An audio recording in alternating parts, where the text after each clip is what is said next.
Friends, आप सभी का स्वागत है आपके अपने YouTube channel maths for you academy में। आज हम आपके लिए लेकर आए यहाँ पर कक्षा 9th की गणित विषय की वर्कशीट नंबर 57, तिथि 18 नवंबर 2020।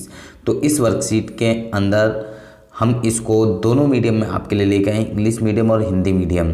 तो दोनों इसी वीडियो के अंदर हम आपको डिफ़ाइन करने वाले हैं, समझाने वाले हैं कि दोनों मीडियम में इस वर्कशीट को किस तरीके से समझा जा सकता है और आपके लिए जो इजी लगे, जिसमें आपको समझना इजी लगे, आप उसमें इसको समझ सकते हैं। आप इंग्लिश में देखना चाहते हैं इंग्लिश में देखिए, और हिंदी में देखना चाह रहे हैं हिंदी में आप देख सकते हैं।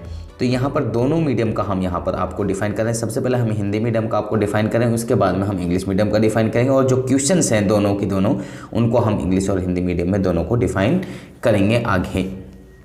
तो यहाँ पर सबसे पहले हमारा चैप्टर यहाँ शुरू हो रहा है, चैप्टर नंबर 10 पिछली वीडियो में शुरू हुआ था। यहाँ पर हमारा चैप्टर नंबर 10 शुरू हुआ है और यहाँ पर इस सेकंड पार्ट इसका रहा है विर्त का, यानी कि सेकंड पोर्शन है, यानी कि सेकंड वर्कशीट इसकी आ रही है। आवश्यक पूर्व ज्ञान। तो सबसे पहले हमें आवश्यक पूर्व ज्ञान होना चाहिए, यानी कि जो प्रीवियस नॉलेज है, जो हमने पिछली क्लासेस में ऑलरेडी पढ़ा है, तो वो हमें नॉलेज होनी चाहिए। विर्त व इससे संबंधित समझ।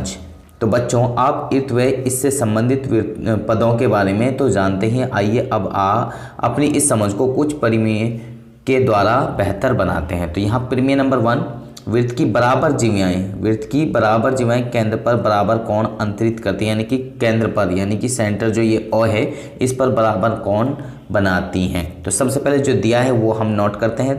तो जैसे यहाँ पर लिखा हुआ है सेम एज इट इज़, इसी तरीके से हमें लिखना चाहिए ताकि हमारे पूरे मार्क्स आएँ। तो सबसे पहले दिया है एक वृत्त जिसका केंद्र ओ और है और ए बी सी और सी डी दो बराबर जीवियाएँ हमारे लिए दी हुई हैं। तो ये जैसे सेम एज इट इज लिखा हुआ है ऐसे ही हमें लिखना चाहिए। आगे सिद्ध करना है तो एंगल ए ओ बी, यानी कि इनके नंबर्स आप डाल सकते हैं 1 और 2, तो यानी कि कोण 1 बराबर है कोण 2 के यहाँ, या फिर एंगल ए ओ बी बराबर एंगल सी ओ डी भी आप इस तरीके से कह सकते हैं। उपपत्ति। अब उपपत्ति कर रहे हैं आप, तो त्रिभुज ए ओ बी और सी ओ डी में ये त्रिभुज ए ओ बी बन रही है और ये सी ओ डी बन रही है। तो इन दोनों में अब जो चीज़ें बराबर हैं वो हम लिखेंगे। ओ ए ओ सी के बराबर है, वृत्त की त्रिज्याएं हैं, यानी कि दोनों के दोनों वृत्त की रेडियस है। ओ बी ओ डी के बराबर है, वृत्त की रेडियस है, यानी कि वृत्त की त्रिज्याएं हैं। और ए बी सी डी के बराबर है, ए बी ये सी डी के बराबर है।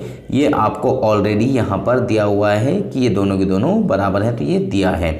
जब तीन चीज़ें बराबर हो जाती हैं तो वो त्रिभुजें क्या हो जाती हैं, सर्वांगसम हो जाती हैं, जिसको इंग्लिश में कहा जाता है कॉन्ग्रेंस। तो यहाँ पर त्रिभुज ए ओ बी सर्वांगसम हो गई, यानी कि कॉन्ग्रेंस हो गई ट्रिपल एस नियम से, यानी कि साइड के नियम से ये, या ट्रिपल एस रूल से ये कॉन्ग्रेंस हो गई, यानी कि सर्वांगसम हो गई। जब सर्वांगसम हो जाती हैं, जो चीज़ उन दोनों में चीज़ें दी गई हैं वो सारी एक दूसरे के कॉरस्पॉन्डिंग, यानी कि वो क्या होती हैं, बराबर होती हैं। तो यहाँ पर एंगल 1 जो है एंगल 2 के बराबर होगा। तो इसी प्रकार हम प्राप्त पाते हैं कि एंगल ए ओ बी बराबर है angle C O D by C P C T. तो यहाँ पर जो हमें सिद्ध करना होता है लास्ट में, यहाँ कांग्रेस करने के बाद में वही सेम एज इट इज वही चीज़ हमें यहाँ पर लिखनी होती है। ब्रैकेट के अंदर लिखना पड़ता है सी पी सी टी, या by C P C T भी आप लिख सकते हैं। इस प्रमेय का विलोम भी सत्य होगा। अगर इसको उल्टा करते हैं कि आपको केंद्र के कोण बराबर दे रखे हैं और जीव्या आपको बराबर प्रूव करनी है, यानी कि ये जो दिया था ये अगर हमें प्रूव करना हो तो इसी तरीके से उल्टा चलेंगे। सिर्फ यहाँ पर ये रिप्लेस हो जाएगा, ए बी सी डी की जगह ये रिप्लेस हो जाएगा, इसकी जगह ये यहाँ पर आ जाएगा और ये यहाँ पर चला जाएगा। तो बस ये अंतर होगा, इससे ज़्यादा और कुछ अंतर नहीं होगा, जो इसका विलोम होगा, यानी कि विलोम यहाँ लिखा हुआ है जो इसका विलोम होगा। यदि एक वृत्त की जीवियाओं द्वारा केंद्र पर अंतरित कोण बराबर हो तो जीवियाएँ बराबर होती हैं। यदि आकृति में एंगल ए ओ बी बराबर है एंगल सी ओ डी, तो ए बी सी डी के बराबर होगा। तो यही हमने जो आपको बताया है कि यही सिर्फ उलटफेर होगा और यहाँ नियम चेंज हो जाएगा, वहाँ साइड एंगल साइड हमारा नियम हो जाएगा। तो आगे चलते हैं नेक्स्ट क्वेश्चन की तरफ। नेक्स्ट क्वेश्चन यानी कि नेक्स्ट प्रमेय आपको क्या कहिए, प्रमेय नंबर 2, एक वृत्त के केंद्र से जिह्वा पर डाला गया लंब जिह्वा को समद्विभाजित करता है। जो यहाँ पर सेंटर ओ से यहाँ एम ए बी लाइन पर जो ये लंब डाला गया है ये क्या करता है, उसको समद्विभाजित का मीन्स होता है इक्वल टू पार्ट्स, यानी कि बराबर दो भागों में विभाजित करना। तो यानी कि ए बी लाइन को ये क्या करता है, इक्वल टू पार्ट्स में डिवाइड करता है। तो ये हमें क्या करना है, ये आपको दिया गया है। मान लीजिए एक वृत्त के केंद्र से जीवा पर डाला गया लंब जीवा को समद्विभाजित करते हैं, ये प्रूव करना है। तो मान लीजिए कि एक वृत्त हमने लिया जिसका केंद्र ओ है कि एक जीवा ए बी है। तो यदि एंगल ओ एम ए बराबर angle O M B 90 degree है तो एम एम बी के बराबर होगा। अगर ये 90 डिग्री है, ये दोनों 90 डिग्री हैं, तो यहाँ पर ए एम जो होगा वो एम बी के बराबर होगा, यानी कि यहाँ से यहाँ तक ये जो लाइन है वो बराबर होगी। इस प्रमेय का विलोम भी सत्य होगा। अगर इसका उल्टा करते हैं तो वो भी सत्य होगा। तो एक वृत्त के केंद्र से जिह्वा को समद्विभाजित करने के लिए खींची गई रेखा जिह्वा पर लंब होती है। तो इसको भी इसी तरीके से आप प्रूव कर सकते हैं। अर्थात यदि ए एम एम बी के बराबर दिया हुआ है तो angle A O M A बराबर होगा ओ एम बी के, ये 90 डिग्री का होगा। तो प्रमेय नंबर 3 में क्या आपको निकालना है, एक वृत्त की या सर्वांग वृत्तों की, यानी कि अलग अलग वृत्त भी हो सकते हैं। यहाँ एक वृत्त के अंदर दिया हुआ है तो एक वृत्त में, या फिर दो वृत्त अलग अलग दिए हुए हैं तो यानी कि वो बिल्कुल सर्वांग सम होने चाहिए, यानी कि कॉन्ग्रुएंस वो वृत्त होने चाहिए। तो बराबर जिह्वाएं केंद्रों से समान दूरी पर होती हैं। तो यानी कि यहाँ से जो यहाँ तक की डिस्टेंस है वो यहाँ से यहाँ तक की डिस्टेंस वो इक्वल है। तो ये हमें यहाँ पर प्रूव करना है। क्या करना है, ये हमें सिद्ध करना है। तो आगे यहाँ पर दी गई आकृति को देखिए। यदि ए बी सी डी के बराबर है, ए बी सी डी के बराबर है तो ओ एम ओ एन के बराबर होगा। क्यों होगा, तो इस प्रमेय का विलोम भी जो सत्य है कि यहाँ पर जो ये डिस्टेंस होगी वो भी बराबर होगी। जैसे हमने यहाँ से ये अगर हम प्रूव करते हैं इसको, तो यहाँ पर जो कहा गया है हमसे कि यहाँ पर इस तरीके के अगर क्वेश्चंस आते हैं तो उसको कैसे प्रूव करना है, तो यहाँ पर आप अपनी तरफ से लाइन खींच सकते हैं और यहाँ पर आप कह सकते हैं कि ये लाइन इसके बराबर है और यहाँ पर ये जब ए बी है तो अभी हमने यहाँ प्रूव किया था कि ये इसको बराबर भागों में बांटते हैं, तो ये भी इसके बराबर हो गई और ये 90-90 का कोण हो जाएगा। तो ये सर्वांग सम हो जाएगा हमारा किस रूल से, तो मैं आपको यहाँ दोबारा से समझा देता हूँ। आपको मुझे लगता है कि थोड़ा सा कन्फ्यूजन होगी। चलिए मैं इसको थोड़ा सा आपके लिए जूम करके यहाँ पर दिखा देता हूँ। तो सबसे पहले यहाँ पर आप क्या करेंगे, यहाँ पर अपनी तरफ से डॉट डॉट डॉट से यहाँ पर आप ये लाइन बना लेंगे। तो आपके पास दो त्रिभुज बन जाती है, एक त्रिभुज ये वाली और एक त्रिभुज ये वाली।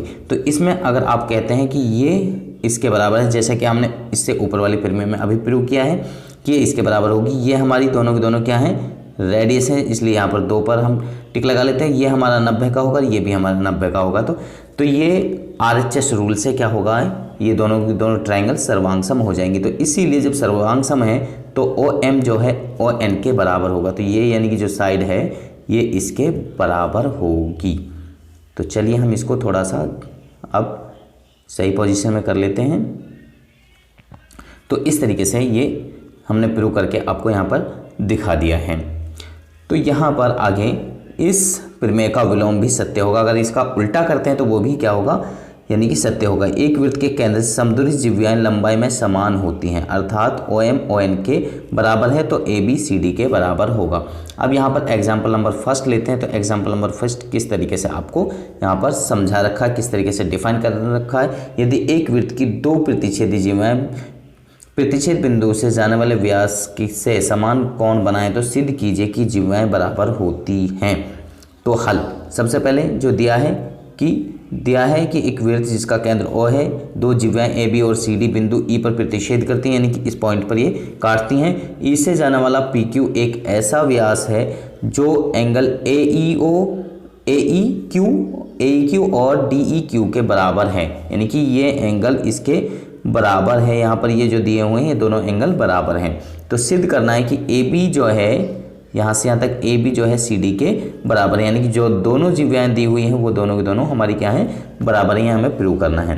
तो अब यहाँ पर जिह्वाएं AB CD के बराबर है, AB और CD पर क्रमश OL और OM हमने लंब खींचे।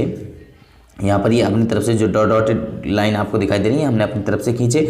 और अब एंगल LOE 180 माइनस के 90 डिग्री माइनस के एंगल LEO होगा, यानी कि इस त्रिभुज के अंदर आप कह सकते हैं। तो यहाँ पर त्रिभुजों के कोणों का योग जो हो जाएगा LEO, यानी कि इस त्रिभुज की बात कर रहे हैं, तो इस त्रिभुज में यहाँ पर ये तीनों कोणों का योग 180 होता है। 180 में से अगर आप इन दोनों को माइनस कर देते हैं 90 वाले को और इसको जो बराबर आपको दिया हुआ है, तो आपके पास ये तीसरा एंगल बच जाता है। तो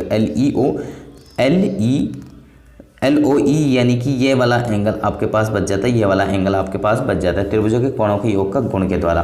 तो 90 माइनस के एंगल AEQ बराबर 90 माइनस के DEQ, ये दोनों के दोनों बराबर होंगे, तो ये MOE के बराबर हो जाएगा। तो इसी तरीके से MOE के बराबर होगा, जो LOE एंगल है वो MOE के बराबर होगा। तो त्रिभुज OLE तथा OME में तो एंगल LEO ये इसके बराबर दिया हुआ है, और ये हमने अभी ऊपर यहाँ पर सिद्ध किया है, और EO के बराबर होता है। यहाँ से यहाँ तक जो ये EO है ये दोनों में बराबर है। यह क्या है? उभयनिष्ठ है, जिसको कहा जाता है इंग्लिश में कॉमन है। तो यहाँ पर अतः यहाँ पर दोनों की दोनों त्रिभुजें क्या हो गई? सर्वांग सम हो गई। किस रूल से सर्वांग सम हुई? यानी कि कांग्रेंस हो गई। कांग्रेंस हुई हमारी ASA नियम से, यानी कि एंगल साइड एंगल से ये सर्वांग सम हो गई, जिसको हिंदी में कहा जाता है कोण भुजा कोण।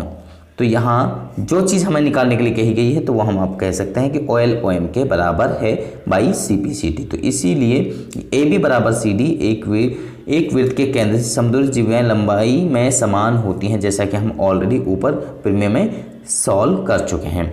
तो यहाँ पर जो सवाल दिए हुए हैं, इन सवालों को अभी हम अगली नेक्स्ट शीट पर समझाएंगे। उससे पहले हम यहाँ पर अब आपके लिए इंग्लिश में इसको डिफाइन कर देते हैं कि इंग्लिश में किस तरीके से इनको समझा जाता है।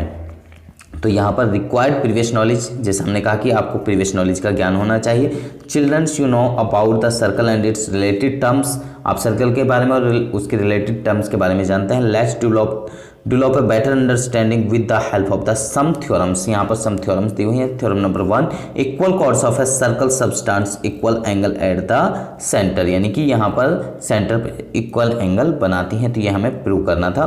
तो जो गिवन है वो हम लिखेंगे, circle with centre O is given, AB and CD are two equal chords to prove that angle AOB is equal to COD। ये हमें क्या करना है? प्रूव करना है। तो ये हमने यहाँ पर लिख लिया। अब प्रूफ हम कर रहे हैं, जिसको हिंदी में उत्पत्ति कहा जा रहा है। अब हम यहाँ पर प्रूफ कर रहे हैं। इन ट्राइंगल्स एंगल, यहाँ in triangles triangle AOB and triangle COD में जो आपको इक्वल दी हुई है, OAOC इक्वल है किस उस रीजन से, तो वो ब्रैकेट के अंदर वो रीजन लिखना है। रेडियस ऑफ सर्कल OBCD के OD के इक्वल है, ये भी रेडियस ऑफ सर्कल, यानी कि रेडियस आप लिख सकते हैं। AB is equal to CD, ये क्या है? ऑलरेडी आपको गिवन है कि ये कॉर्ड इसके इक्वल है, ये आपके लिए ऑलरेडी गिवन है। तो देयरफॉर ट्राइंगल AOB कॉन्ग्रेंस हुआ ट्राइंगल COD। जब तीन कंडीशन यहाँ पर इक्वल आ जाते हैं, तीन कंडीशन इक्वल हो गई, तो उसको आप कॉन्ग्रेंस कह सकते हैं। तो यहाँ पर आपके लिए वो 5-6 रूल हैं, तो वो 5-6 रूल आपको याद होने चाहिए कि कौन से रूल से कॉन्ग्रेंस होता है। तो यहाँ पर ये रूल हुआ साइड साइड साइड, यानी कि SSS रूल से ये कॉन्ग्रेंस हो गया। जब कॉन्ग्रेंस हो जाता है, जो चीज़ हमें प्रूव करने के लिए कही गई है, यहाँ पर ये प्रूव करने के लिए कही है, तो इसी चीज़ को सेम एज इट इज यहाँ पर लिखेंगे। This gives angle AOB is equal to angle COD। तो बाई CPCT या फिर CPCT ब्रैकेट के अंदर आप लिख सकते हैं। इसका जो कन्वर्स होगा, यानी कि उल्टा जो होगा, जिसको विलोम कहा जाता है हिंदी के अंदर, converse of the theorem is also true that if the angle subtends by the chord of a circle at the centre are equal, then the chords are equal in figure, angle AOB is equal to angle COD, then we can say that AB is equal to CD। तो यहाँ पर आपको कुछ replace नहीं करना है, यहाँ पर दो चीज़ें रिप्लेस आपने करनी है कि इस चीज़ को यहाँ पर लिखना है और इसको यहाँ पर लिखना है। यानी कि AB इक्वल टू CD जहाँ लिखा हुआ है, यहाँ पर एंगल AOB और ये COD, ये वाली लास्ट वाली लाइन यहाँ पर आ जाएगी, ये यहाँ पर आपकी आएगी और ये यहाँ पर आपका रिप्लेस हो जाएगा। और यहाँ जहाँ यहाँ प्रूफ के लिए ये कहा गया है, तो यहाँ पर आप यहाँ AB और CD को यहाँ पर लिखेंगे। बस यही चीज़ें आपको रिप्लेस करनी है, बाकी कन्वर्स जो है इसका सेम एज इट इज यही रहेगा जो मैंने आपको बताया है। सिर्फ ये चीज़ें यहाँ पर रिप्लेस करनी है, एक दूसरे की जगह पर ये रिप्लेस करना है। तो इस तरीके से आप ये रिप्लेस इजीली कर सकते हो। तो नेक्स्ट थ्योरम की तरफ हम चलते हैं। नेक्स्ट थ्योरम किस तरीके से आपसे कही जा रही है?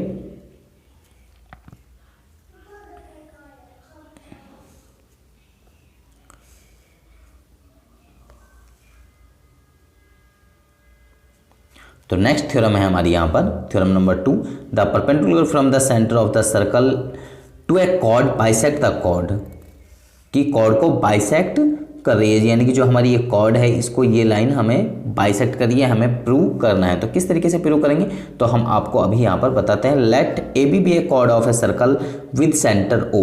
तो यहाँ पर if angle O M A equal to angle O M B equal to 90 degree, तो ये एंगल कितने का होगा, यानी कि ये हमारे लिए परपेंडिकुलर कहा है तो ये 90 के होंगे। We can say that the A M equal to M B.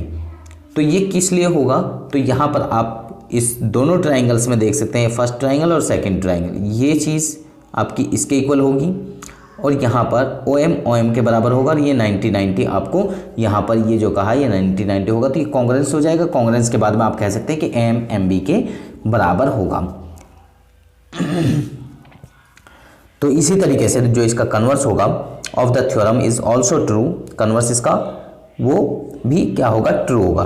The line drawn through the centre of a circle to bisect chord is perpendicular to the chord means A M equal to M B, और यहाँ पर angle जो हमारे लिए कहा गया है angle O M A equal to O M B is 90 degree. अगर आपसे यहाँ 90 के लिए कहा गया है और ये ए एम एम बी के बराबर है तो आप इस तरीके से इसको प्रूव कर सकते हैं, जैसे मैंने अभी यहाँ पर आपको रिप्लेस करके बताया, इसी तरीके से आपको इसमें भी रिप्लेस करना पड़ेगा। आगे theorem number 3, equal chords of a circle, यानी कि आपको इक्वल कॉर्ड्स दी गई हैं या फिर और कॉन्ग्रेंट सर्कल हो सकते हैं, are equi distance from the centre, यानी कि अलग अलग आपको सर्कल बनाए के दिया हुआ हो, उसके अंदर आपको प्रूव करना हो दोनों कॉन्ग्रेंट सर्कल हों, अलग नहीं हो, यहाँ पे कहा गया है कॉन्ग्रेंट सर्कल हो, या फिर एक ही सर्कल के अंदर आपको इस तरीके से प्रूव करने के लिए कहा गया है। तो यहाँ पर जैसे मैंने अभी हिंदी वाले मीडियम में आपको बताया कि यहाँ पर आप अपनी तरफ से लाइन ड्रॉ करेंगे, यहाँ पर लाइन ड्रॉ करेंगे तो ये आपने प्रूव करना है कि ये इसके बराबर है, ये आपने प्रूव करना है। तो ये प्रूव करना है तो सबसे पहले आप जो चीज़ आपको दी हुई है तो वो आप अपनी तरफ से यहाँ पर कुछ चीज़ ड्रा करेंगे, तो ये चीज़ आप अपनी तरफ से ड्रॉ करेंगे यहाँ पर। फिर यहाँ पर ये जब ड्रॉ करेंगे तो ये यहाँ पर मिलेगा, सॉरी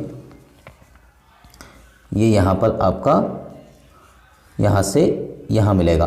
तो यहाँ पर आप जब ये इस पर लंब है तो लंब के बाद में आप कह सकते हैं equal chords of a circle congruents equi distance from the centre.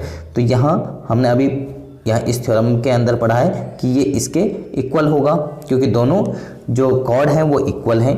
इसके बाद में यहाँ पर ये हमारी दोनों क्या होंगी, रेडियस होंगी, और तीसरी चीज़ यहाँ पर ये 90 के एंगल होंगे जो परपेंडिकुलर कहा है या हमने परपेंडिकुलर लिया है तो वो यानी कि वहाँ पर 90 के हो जाएंगे। इन द गिवन फिगर, यहाँ पर दोनों ट्राइंगल्स में in the given figure A B C D के इक्वल ऑलरेडी दिया हुआ है, we can say that the O M equal to O N, इसलिए ये दोनों इक्वल होंगे। The converse of the theorem is also true, अगर इसका कन्वर्स करते हैं तो वहाँ पर जैसे ऊपर रिप्लेस इस फर्स्ट क्वेश्चन में किया, प्रीमियम में किया था, यानी कि थ्योरम नंबर फर्स्ट में किया था, इसी तरीके से हमें इसमें भी ये चीज़ें रिप्लेस करने जब कन्वर्स हम इसका निकाल रहे हैं। तो chord equi distance from the centre of a circle are equal in length means is O M is equal to O N then A B is equal to C D.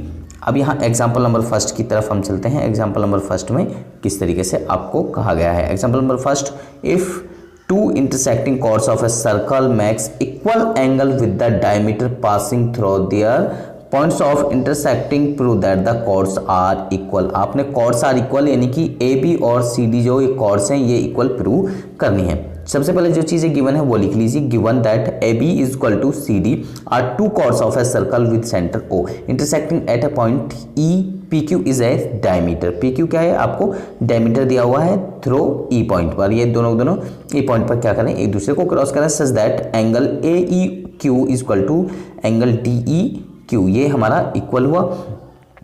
यहाँ पर to prove that हमें निकालना है कि ए B C D के equal है। Draw perpendicular, तो हमने अपनी तरफ से यहाँ पर जो ड्रा किया ओ एल और ओ एम को हमने अपनी तरफ से यहाँ पर ड्रॉ किया है on chords A B and C D. Now angle L O E is equal to 180 minus के 90 माइनस के angle L E O 90 minus के angle L E O angle sum property of triangle. तो यहाँ पर जो ये triangle है इसकी एंगल सम प्रॉपर्टी से हमने ये निकाला।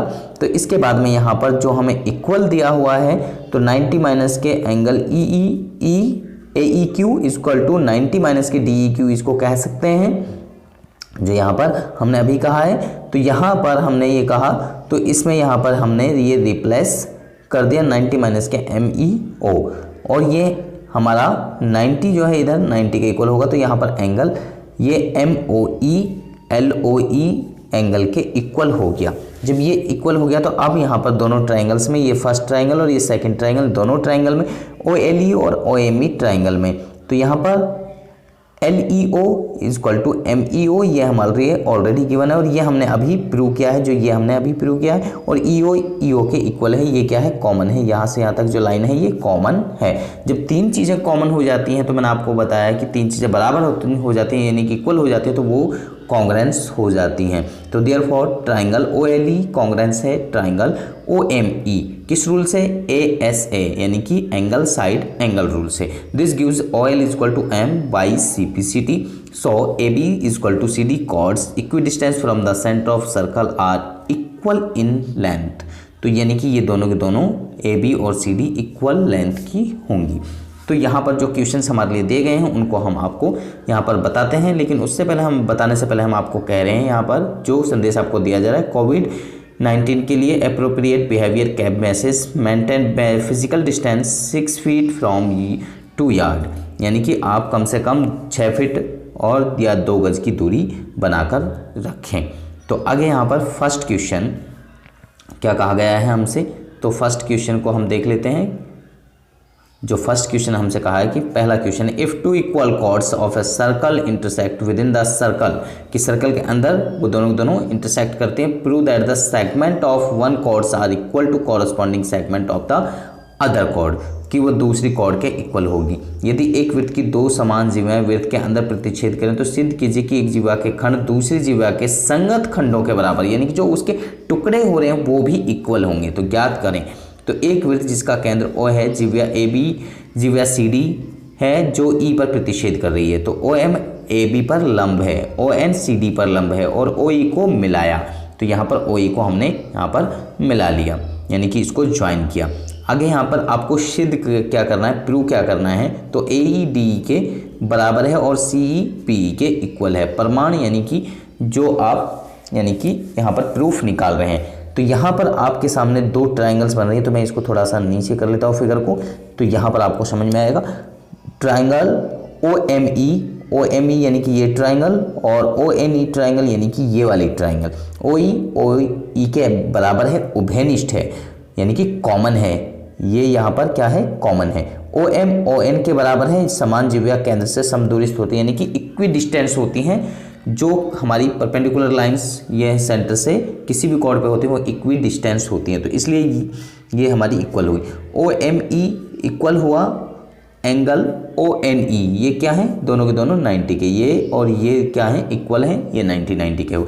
जब ये दो तीन चीज़ें आपके सामने आ जाती है तो मैंने आपको बताया कि वो कॉन्ग्रेंस हो जाते हैं। किस रूल से हुआ ये, RHS राइट एंगल हाइपोटेनस और वन साइड से ये कॉन्ग्रेंस हो गया।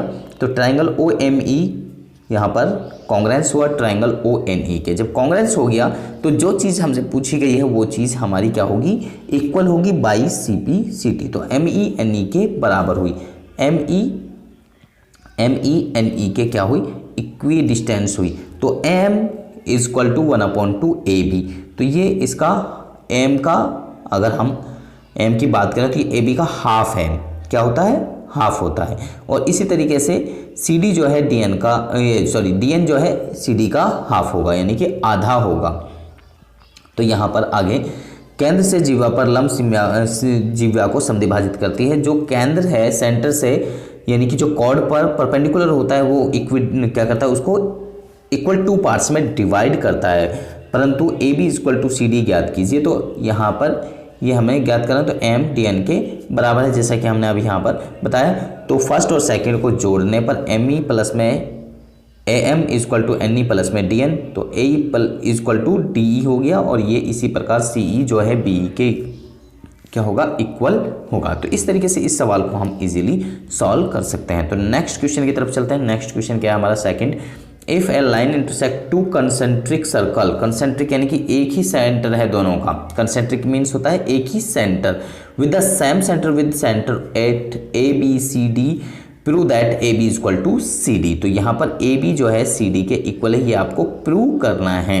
तो कैसे प्रूव करेंगे, तो हम अभी आपको यहाँ पर बताते हैं। फर्स्ट हिंदी में अगर आप पढ़ते हैं तो यदि एक रेखा दो सकेंद्रीय वृत्त, सकेंद्र मीन्स यानी कि एक ही केंद्र वाले वृत्त को जिनका केंद्र O है ए बी सी डी पर प्रतिच्छेद करती हैं, तो सिद्ध कीजिए कि ए बी सी डी के बराबर होगा। तो अब हम यहाँ पर प्रूव करना है, तो ये हमारे लिए दिया हुआ है। तो यहाँ पर दो सकेंद्रीय वृत्त जिनका केंद्र O है, एक रेखा इन दो वृत्तों को ए बी सी डी पर प्रतिच्छेद करती है। तो सिद्ध करना है कि ए बी सी डी के बराबर है। तो यहाँ पर रचना से हमने क्या किया, ये वाली लाइन हमने अपनी तरफ से ले ली। ओ एम जो लाइन है, ओ एम परपेंडिकुलर है बी सी पर, यानी कि लंब है बी सी पर। तो प्रमाण यानी कि यहाँ उत्पत्ति कह देते हैं। चूंकि बी सी छोटे वृत्त की एक जिह्वा है, बी सी क्या है, अब यहाँ पर बी सी जिह्वा है तो इस पर ओ एम लंब है, तो बी एम जो है सी एम के बराबर होगा। तो ये हमारी फर्स्ट इक्वेशन हो गई। केंद्र से जिह्वा पर लंब जिह्वा को समद्विभाजित करता है। तो पुनः इसी प्रकार ए डी यानी कि यहाँ से यहाँ तक ये ओ एम क्या है, अब इस पर लंब है। जब इस पर लंब है तो ए डी बड़े वृत्त की जिह्वा है और ओ एम ए डी पर लंब है, तो ए एम एम बी के बराबर है।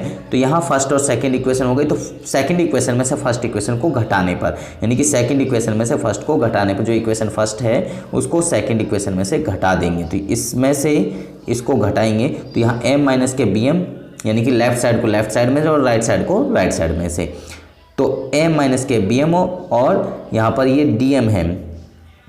यहाँ पर क्या है, ये बी एम नहीं है, यहाँ ये डी एम है, यहाँ पर डी एम है, डी एम माइनस के सी एम। तो डी एम माइनस के सी एम क्या, तो A B is equal to C D हमारा सिर्फ बच जाता है। तो ये इस तरीके से हम इस क्वेश्चन को इस तरीके से इजीली प्रूव कर सकते हैं। तो मुझे लगता है कि ये जो वर्कशीट है आप सब बच्चों को समझ में आ गई है। अगर आपको समझ में आ गई है तो आप हमारे वीडियो को लाइक करें, शेयर करें, कमेंट करें, और इसके साथ में अगर आप अभी तक हमारे चैनल पर नए हैं तो आप हमारे चैनल को सब्सक्राइब कीजिए और इसके साथ बेल आइकन को जरूर प्रेस करें, ताकि आपको आने वाले हर वीडियो की अपडेशन साथ के साथ में मिलते रहे और आपको हम अच्छी तरीके से समझाने की कोशिश करते रहेंगे। अगर कहीं पर आपको कमी लगती है तो आप कमेंट सेक्शन में ज़रूर लिखें कि सर इसको और बेहतर बनाने के लिए आप क्या कर सकते हैं। तो चलिए, आप सभी बच्चों का इस वीडियो को देखने के लिए धन्यवाद।